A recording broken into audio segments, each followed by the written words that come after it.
Good afternoon, everyone, Your Excellencies, Ministers, Members of the Scottish Parliament, Members of the Consular Corps, ladies and gentlemen. On behalf of all members of the Scottish Parliament, I am pleased to welcome His Excellency John Dramani Mahama, the President of the Republic of Ghana, and the First Lady, Her Excellency Madam Lordina Mahama, to the Scottish Parliament. Welcome.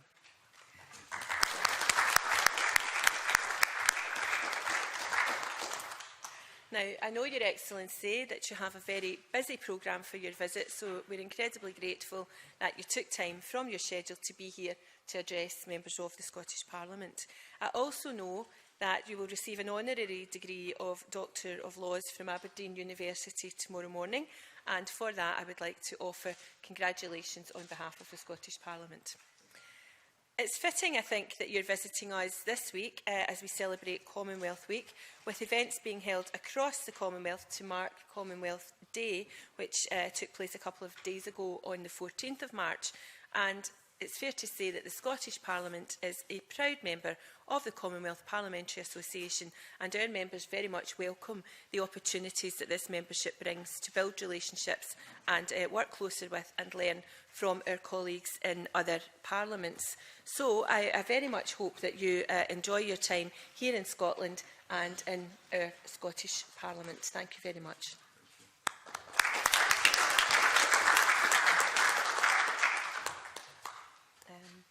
Can I now invite His Excellency to address the meeting, please? Thank you.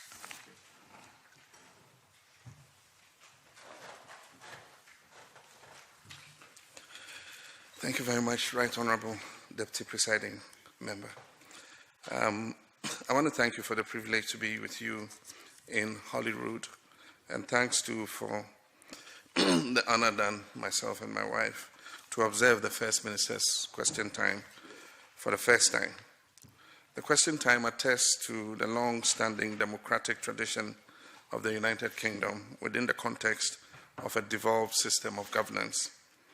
Although we do not run a parliamentary system of governance in Ghana, our parliamentary standing orders makes provision for question time for ministers of state. And having served before as a Minister of Communications, I experienced at first hand the uniqueness of this democratic practice.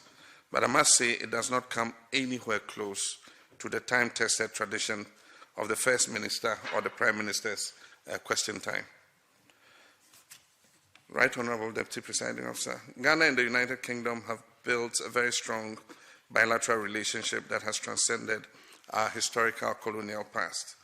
Our relations have grown over the years, nurtured by strong people-to-people contacts, a dynamic diasporan community, regular high-level visits, and significant economic ties.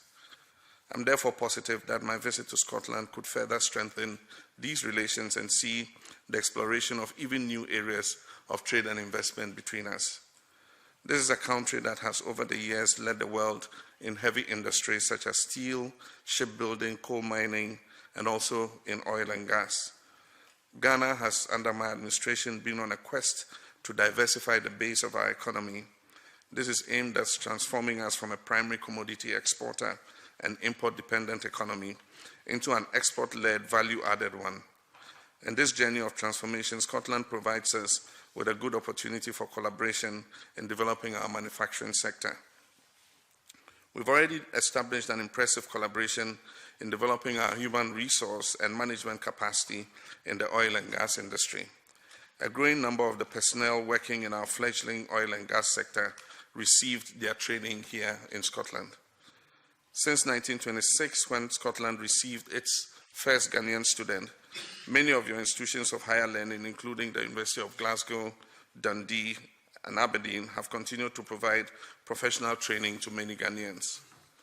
One of the greatest signs of our cooperation and friendship is the Scotland-Ghana Society, which sprang out of the large number of teachers, doctors, scientists, and missionaries who worked in the then Gold Coast and returned here to Scotland. I'm happy to be returning to the Scottish Parliament after the visit in the year 2000 by President Jerry John Rawlings. Let me use this opportunity to express the appreciation of Ghanaians to the University of Glasgow for the recognition they gave President Rawlings during his visit, and subsequently the Asantehene Otumfuo Osei Tutu II, who were both awarded honorary Doctor of Law degrees.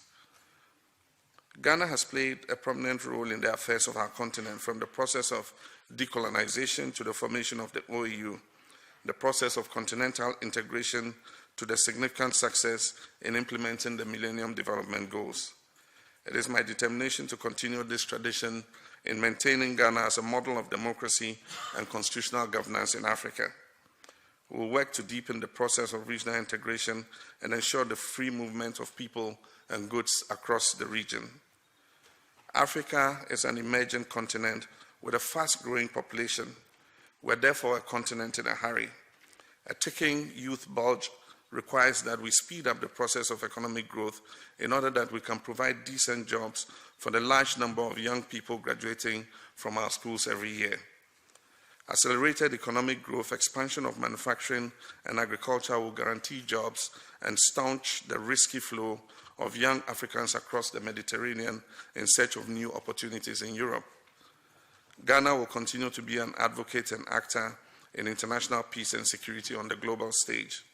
We currently have our troops in 5 different international peacekeeping theaters across the world. Our global ranking in governance, human rights, transparency, and rule of law is strong. Ghana has had 6 successive elections since 1992, and this year's election will be no exception in terms of transparency, fairness, and security. The many elections held in several African countries last year sends a clear message that Africa is emerging and building a solid foundation of participatory democracy that will form the basis of guaranteeing a life of dignity and prosperity for our people. In conclusion, let me, on behalf of my co-chair of the SDG Advocates Forum, Prime Minister Erna Solberg, invite Scotland to join hands with us and other countries of the United Nations to combine resources towards the realization of the UN Sustainable Development Goals. I thank you very much for the honor done me. Thank you.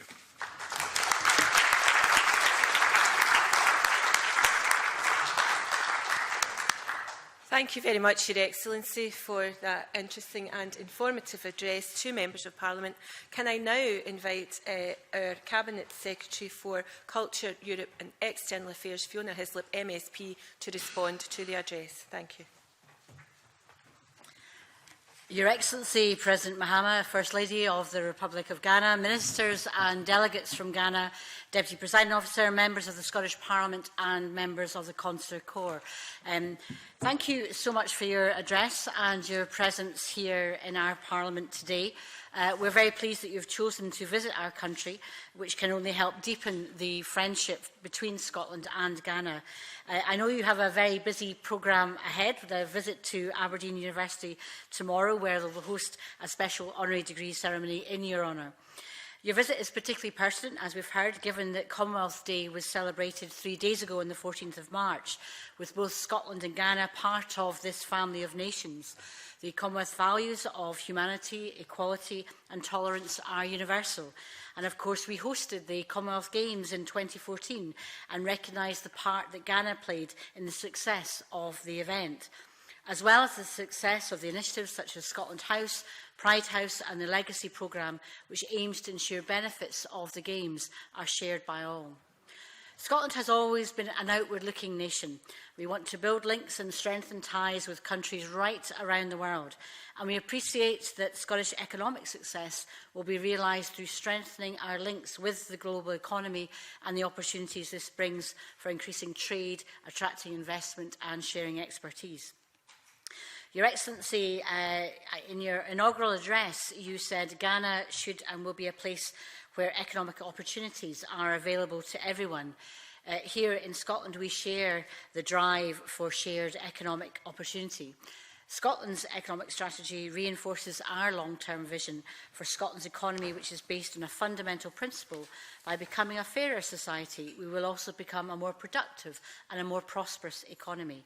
The strategy also identifies internationalisations as an integral strand in helping Scotland build a fairer and more equal society both at home and abroad. And Your Excellency, I know that one of the key purposes of your very welcome visit to Scotland is to look at the strengthening of trade and investment ties.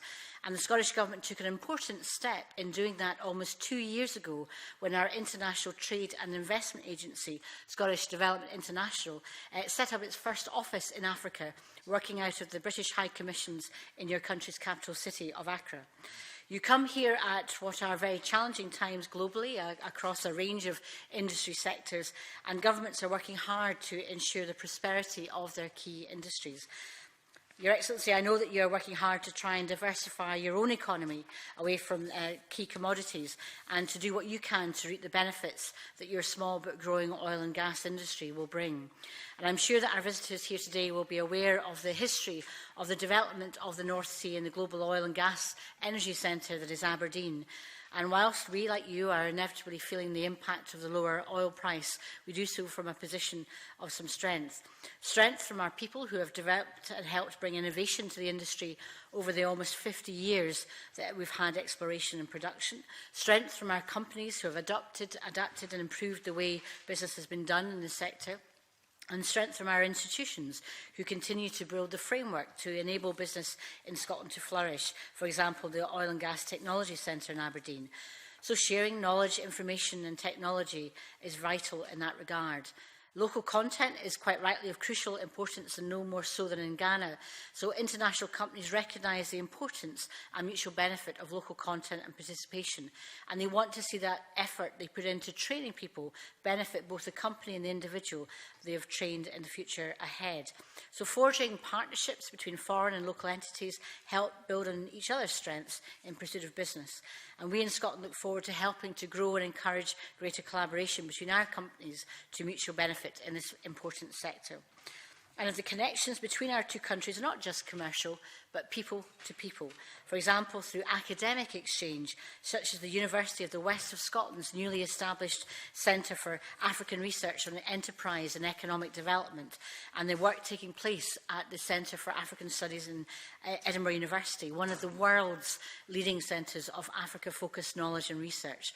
And those people-to-people connections are strong through the members of the Ghanaian community who have chosen to make Scotland their home.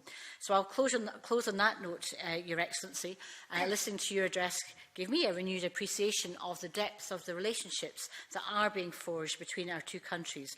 And we look forward to many more years of partnership between our two nations, Scotland and Ghana. Thank you.